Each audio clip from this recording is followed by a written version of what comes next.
Hi, I'm Tommy C, and this is Shop Point News. We got a special here with Andy Signor, some drama brewing in the movie community. Is that accurate, Andy Signor? It's the Zack Snyder verse is where this drama. The Zack Snyder verse. Now, I am going to apologize to people ahead of time. I'm not up to speed with the whole movie world and the fandoms, and I think it's because of people like this.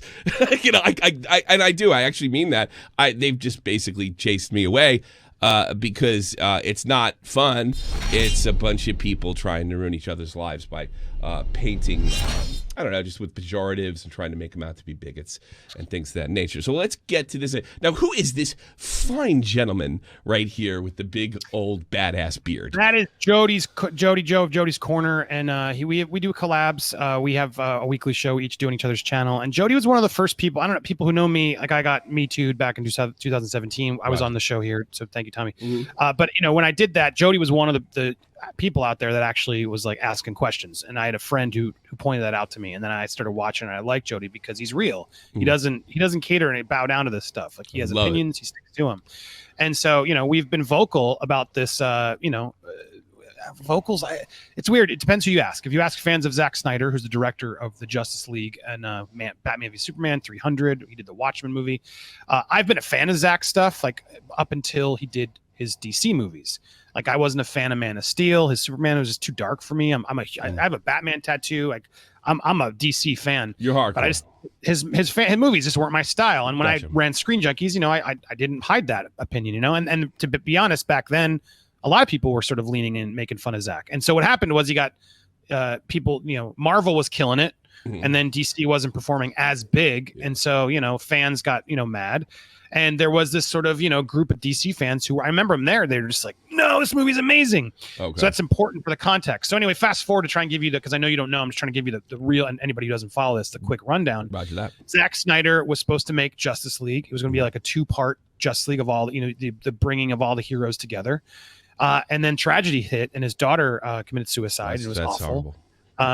No one, I can't even imagine. That's literally. I got kids too. Mm-hmm. I feel for the guy. And then to make it worse, to show I have solidarity. I do back up Zack in this. They took the movie from him and they gave it to Joss Whedon, who did Avengers. And so Joss Whedon came in, and now we're learning more about what happened there. But back at the time in 2016, 17. This was there were fans who were not really getting into the drama of what happened to his family, but more separating from that, well, this could be fun because we don't love the tone of these movies, so maybe Joss will bring some humor, right? And there was a little bit of embracing Joss and hoping to be better. But what ended up happening was the movie was garbage. It was even worse. It was just a mess, a hodgepodge, in my opinion, and it just for a movie where you bring Batman and all these people together, how does that not just I couldn't get through it. I couldn't get through it. It gave me the same vibe that Batman versus Superman gave. It was just confusing all over the place. Yeah, it's pretty to look at, but it just didn't. I found myself kind of getting maybe it's the old ADD acting up, but I just was going other places during that film. To be honest with you. Yeah, no, me too. We weren't alone, but there was still that fan base that was very pro Zack, and and then that grew into this. Release the Snyder Cut is what ended up happening because they were Joss stole it from him. And as I've learned more about that, I have done, people will say otherwise, but I've done a lot of reports and admitted when Zack started actually showing film reels, I made videos on my Popcorn Planet channel saying wow, it's real, because there were people who were sort of denying the existence of this so-called Snyder Cut, which was the version Zack made, not the version Joss and Warner Brothers sort of did reshoots and took over.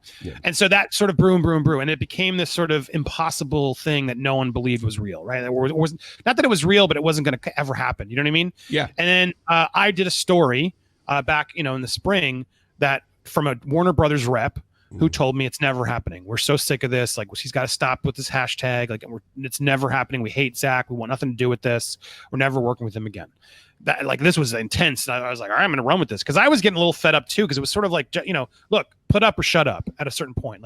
How much more do we? It almost becomes an urban legend at some point. Yeah, and I was just look, sure, make your movie, but are we making this movie or not? So anyway, I reported this story and got some flack for it, and then literally it was a week or two, AT&T stepped up because HBO Max was launching and they had nothing. They couldn't even do their Friends reunion. Gotcha. And they knew they needed to put him a shot. And I think AT&T genuinely did like Zach and want to fix things, whereas Warner Brothers was like not in the Zach business. And so AT&T saw this idea of, well, great, we have this platform. Let's do lots of content. We'll have Robert Pattinson's Batman. We'll do the Justice League Snyder version. Let's do it all, right? And so they came in and saved him. Zach has admitted this. Like he did a stream at a panel. He's sort of like, was showing Jason Momoa this elusive cut because he said in his own words it was never going to see the light of day. And then he was so grateful that AT&T stepped up. This actually sounds really exciting because I'd almost be willing to give the movie another chance. Honestly, me too. So that's what's so frustrating about the story. Like I want to see it. I'm curious. I made a story. I've foot and mouth. I've corrected it, but just to get to what you wanted to talk about, because now it's gotten to this massive drama. Yes, this is my area. Fans have the win, right? They got the win. Yes, and it's not enough. And now they're like, they're pumped up and they're proud and they're happy. And so Ray Fisher, who was Cyborg, was in that original cut, and he got cut to shreds in that movie. So if you go, go to the third tweet that you pulled. The third tweet of this one right here. Right there. Ray, no, the third one. You just had it. The other one. So Ray, out of nowhere, comes out recently. This was July 1st, and calls out Joss Whedon out of nowhere. Joss Whedon's on-set treatment of the cast and crew of Justice League was gross, abusive, unprofessional, and completely unacceptable. He was enabled in many ways by Jeff Johns and John Berg. Accountability is greater than entertainment. Now, I know you don't follow this, but dude, that was a nuke. Jeff Johns and John Berg are like the heads of the studio. Okay. So here's Ray Fisher, the actor, coming out with these. That's not a light accusation, would you say? No. It sounds like somebody's going for the throat. This looks like a power move at any level. Correct. This looks like a power move. And so we reacted in kind of like, damn, Ray's making moves. Like, this is a ballsy move. If you're going to do something like this, you better have some stuff to back it up. Sure. Weeks went by, nothing. And then his next follow-up was that he had a barber that didn't get credit on the movie. And so I called out, like, well, was he paid? And then they came at me, oh, this is you racist. What are you doing? Darius, is about accountability. And of course, his barber should have gotten credit. And then I learned through sources. Well, how are you racist because you asked that the barber got paid or not? You're questioning. You can't talk to these.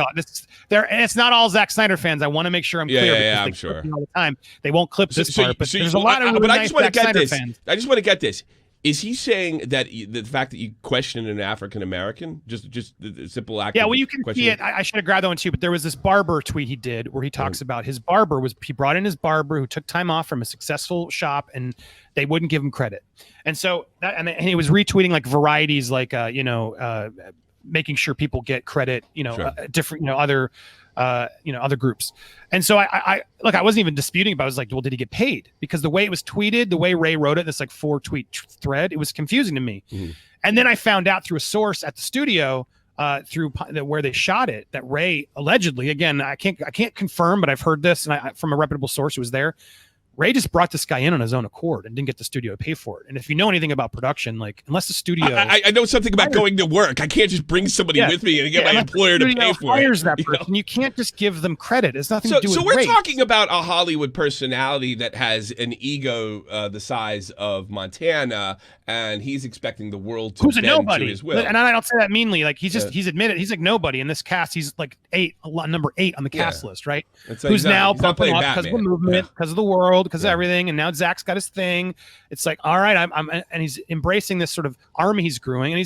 And so I made a video calling him as a diva because I was like, this is starting to get This is a diva stuff. They're calling him out. It's apparent. And so as soon as I called him a diva, bam, they started coming at me. How dare you? I'm a racist. And then you can go to the next tweet. So that's when the next tweet, I appreciate your fervor. Out of nowhere, this guy Mike, who I don't even want to give him. This guy Mike. This is the guy that said you shouldn't be allowed near fandom. Yeah, and thank you for coming to my defense. He said, how the hell is a trash human like Andy allowed to be anywhere near the internet?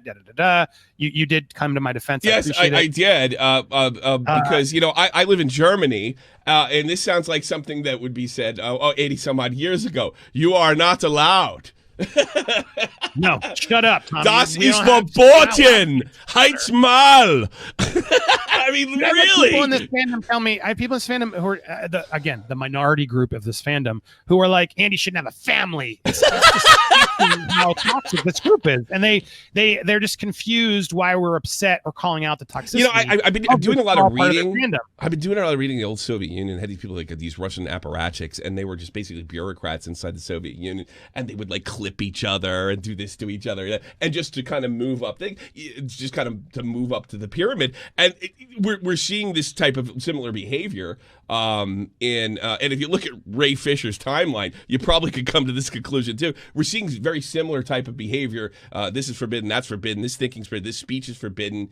In things like just like Batman and Robin and Superman. It's just really incredible. It says more about them than it says about you. These people are unhinged. But let's but just look at the irony of that. Wait, go back 1 second, because you're right. Because look at this. Look at his second line. I am neither bothered nor deterred by naysayers and detractors. I'm not aware of this gentleman's stroke. He's talking about me. Now suddenly he's 3,000 people are now talking smack about me. I hope he overcome my struggles. Do not engage with him. The truth will come as it always has in time. This is all just speaking nonsense.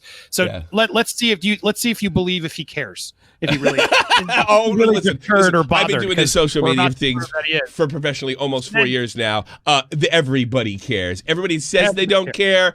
Probably cares more than the average person. Well, that's lie number one. So then he blocks me. Okay. And then we do a stream about him blocking me, and I'd make a stream talking about the fact. And this is where Jody shows up. Okay. We did a stream where Jody shows up, and we said, and it's important before you play it. I'm reading Ray's tweets on my burner account, like my second account that I don't use as much. I'm using it live on stream. I'm seeing Ray's tweets. I suddenly go back, refresh, and Ray blocked my burner account during the stream. New burner. So we literally caught him lurking. We literally caught him lurking and watching. There's no way he would have known to block that right then. He was watching live. So then I'm like, oh, hey, Ray, welcome to the show. It's so nice. Ray's a regular viewer here. And I leaned into it, of course, because it's like, what are you doing, dude? I'm gonna lean into that, of course. I'd spike the football, too.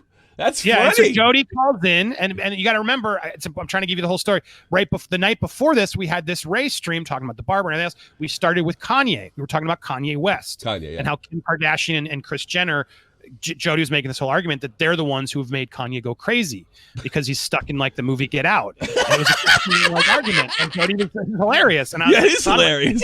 I never really thought of it. Yeah. You can go watch that video on Popcorn Planet.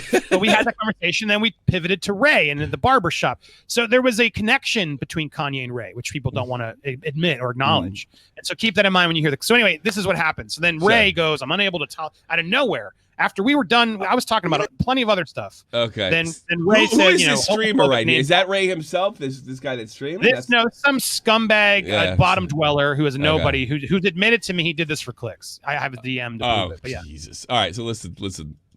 We didn't say nothing that was, vulgar or foul or nothing. Remember that. We didn't say nothing. Remember this. That was vulgar or foul. Didn't do nothing. Remember that statement. Like that, guys, here it is. Just keeping it a buck, man. And for him to block your other account, bro. Gay Fisher. Gay Fisher. What was that? What did he call him there? Hold on a second. So anyway, you get the gist. So he calls us and said he's implying it's Gay Fisher. I'm sorry, Eddie. I need to watch this because this is fascinating. I'm sorry. I can edit later. This is hysterical. This is scraping the bottom of the barrel. I told you I'm reading about Russian apparatchiks. This is educational for me. Did he literally just call him Gay Fisher? What the problem is, all we're doing is just living our lives, man, giving our opinions on these movies and shit. Yeah, we're just living our lives. We're just giving our opinions on movies. Come on, man. What's your problem, Ray? We didn't say nothing that was, it's so over the top. Or foul or nothing like that. No, I didn't say it before. I'm going to say it now. I don't think that I did it before, but I'm going to do it now. We were just keeping it a buck, man. And for him to block your other account, bro. Yeah. For us to say a bunch of negative and vulgar stuff about you and throw you under the bus and act like you're not a good actor and this is why you can't get any other acting jobs and blah blah blah blah blah. Yeah, no. Why would you block people? Oh, that's so weak. But then you scroll up. I'm sorry. I never trust a man with the toys behind. Oops. I don't know. I think this is. I'm just glad it's somewhere I have somewhere to put them. Of course, and you come to your buddies. Ray tweets that and it makes. But go back to that just before you play it because look, I love this. I want to go back to the homophobic name calling is not okay. Wait, sorry, did you go one more time? Go back. Okay. Go back. Name calling is not okay. Not sure who the person heard laughing in the background is. Liar. It's me because he was watching the stream. We caught him watching the stream. So he knew it was me. They both should be ashamed. Thank you to this douchebag for shining a light into ignorance, accountability. So I just wanted to echo that because accountability, Tommy, is more important than entertainment. Let's remember that. So now go ahead. I slowed it down so people can really hear what they say. I hope this guy falls off his soapbox. I swear to God, accountability. You talk. No, he's being like empowered by this. He's really lucky there's movies because, I think the only other place this guy could have been is worked in HR somewhere. I mean, who talks like this? Who talks like this? Not people. All right, you come to your buddy's rescue. You say John Roca, who I'm also calling out because he's just doesn't believe in cancel culture and the first person to just rush to destroy someone with slander. This guy who was responding to. So I was sort of fed up and I made this slowdown. So everyone but this is great. This is what you all got to see because I just want to point out the audience. The reason he said if for people that are not hip hop people, Kanye refers to himself as Ye. Kanye has a big ego. So does Ray Fisher. I'm sorry, I have to explain the joke for the SJWs out there. Ye Fisher. Which we talked about the night before. So yeah, people don't want to ignore that. This is great. Vulgar or foul or nothing like that, bro. We were just keeping it a buck, man. And for him to block your other account, bro. Ye Fisher. Clear as crystal. I heard it the first time. I mean, I didn't need that. I could see maybe someone be like, what does Ye Fisher mean? So sure. You could be questioning it. I'm not even denying that. But we've told you now, and now it's like I had to go and slow it down so people can actually hear it. There's not a G anywhere near that word. Yeah, I get you. But there we are. So that's dude, welcome to the internet. Just that's all right. Believe what you believe, and don't facts and evidence mean nothing. I'm so tired of it. Yeah, I'm sure. I'm going to call out this BS. I'm glad you do it too. Let's keep calling out this BS. Yeah, absolutely. I do it on mine. I know you do it on yours. Absolutely. I can't stand this political correctness. I can't stand this cancel culture. That's all the time we have for today's convo with Andy Signore and Shot from the Point News. Make sure you check out Andy's new channel, Movie World. It's in the description box below, and it's also in the upper right-hand corner right there. I gotta hurry up. I'm ready. You can hear it. They're ready to go. They're ready to go on vacation. And again, thank you very much. There's some one more comment before I go. These fandoms, these people on the internet, these e-celebs, or these actors, they've actually become more entertaining with their self-righteousness than the actual fictional characters that they seem to worship. I mean, and they're actually much more interesting than comic book characters. If that's what they're trying to do here, be more interesting than the characters they play or the characters that they like or the movies they make, they've succeeded admirably. So thank you very much. I'm Tommy C. and I'm out.